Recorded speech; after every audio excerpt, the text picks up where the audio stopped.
Wednesday, and welcome to our 7th episode of A Look Behind the Job Posting. I am your host, Paul Moss, and I am one of the recruitment, marketing, and sourcing coordinators here at UNC Health.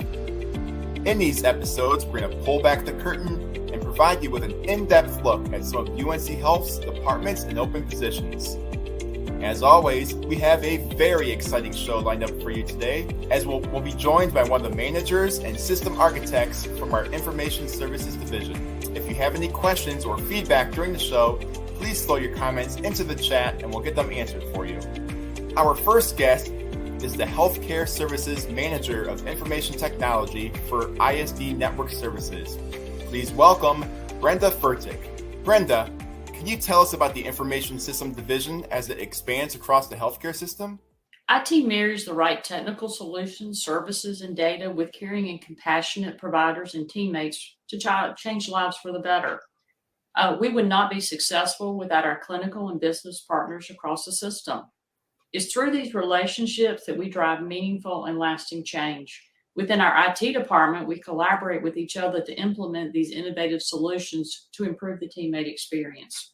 Where do you see the healthcare IT industry going in the future? The healthcare IT industry continues to expand. It's creating a large demand for top talent. In the future, we see significant technology advancements really in 3 areas. These 3 areas are consumer, digital, and workforce. For consumer, technology and data will become even more integrated, empowering patients to make better decisions regardless of where they receive care. It's really going to result in better care, better health, and a better experience. For digital, advancements in digital technology and artificial intelligence will unlock new opportunities for clinical and business transformation that will support the delivery of very efficient and effective care. For workforce, future solutions will be more user-centric in order to reduce burnout, improve the teammate experience, and increase productivity by reducing or eliminating unnecessary friction, manual tasks, and excessive documentation and clicks. I've noticed ISD has received a lot of awards and accolades. Can you tell us about some of the recent ones? UNC Health has received numerous awards for leveraging technical solutions to improve care and outcomes. 2 recent awards we received are the 2022 Chimes Digital Health Most Wired Recognition. We received level 9.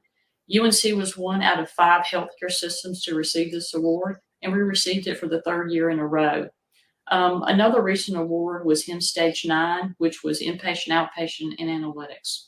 Those are some impressive awards. Can you tell me about one of the projects you're currently working on?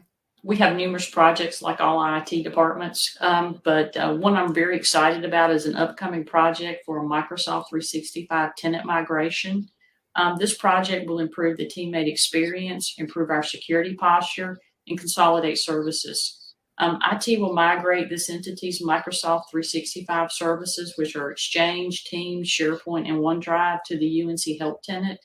During this project, numerous IT teams will collaborate with the entity teammates to facilitate this migration. What are some of the big challenges facing your team? Really, staffing shortage. Trying to find talented teammates who have large organizational experience to implement and support UNC Health's numerous innovative projects. Another challenge we face is supporting a rapidly growing healthcare system while trying to research and implement innovative technical solutions, finding a balance really between the 2. I understand, and that sounds like it's kind of a trend across the country, if not the world. On that note, are there any current issues or trends in the IT field that applicants should know or be aware of? Really, the buzzword for anyone really is cloud. That includes cloud computing, cloud migration strategies, cloud governance, looking at cybersecurity.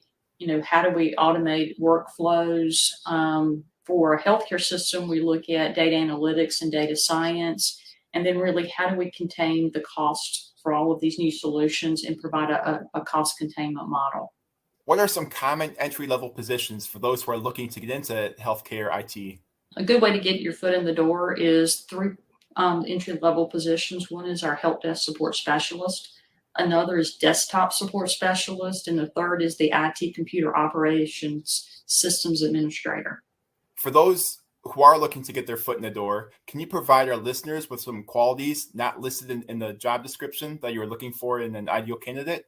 For my positions, I'm looking for folks that are self-starters, have a true passion for technology, an aptitude for learning, really an innovative thinker, someone who can really think outside the box. And I think one of the more important skills are really communication skills, being able to translate all the technical jargon into something meaningful that the customer can understand. What has been more valuable in your career, your education or your experience? Well, I feel education provided me a foundation for my first position. It really opened the door for me. But the experience I gained from each of my positions provided building blocks and skills I needed for career advancement. I was able to leverage and implement the knowledge and experience I gained from the previous role to be successful in my new role. As we all know, the IT field is constantly advancing, so I leverage ongoing learning and experience to meet this challenge. Brenda, thank you for your time. We really appreciate it. Thank you, Paul. Our next guest is a healthcare services system architect from ISD Network Services. Please welcome Philip Hyatt.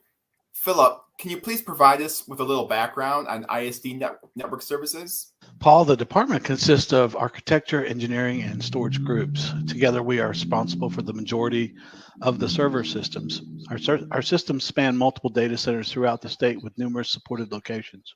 What are your main responsibilities as a system architect?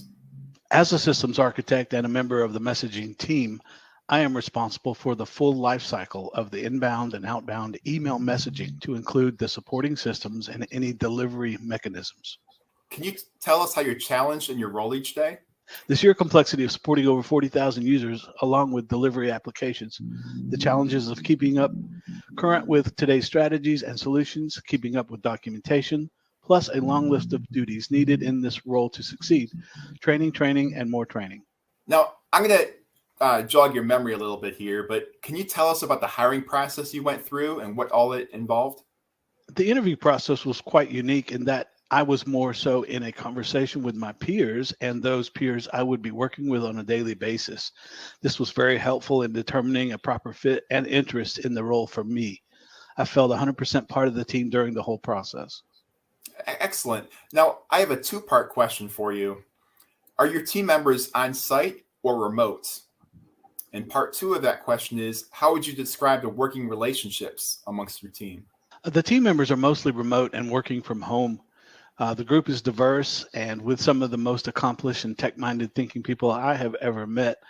I feel that the camaraderie between the team is one of the best I've ever dealt with.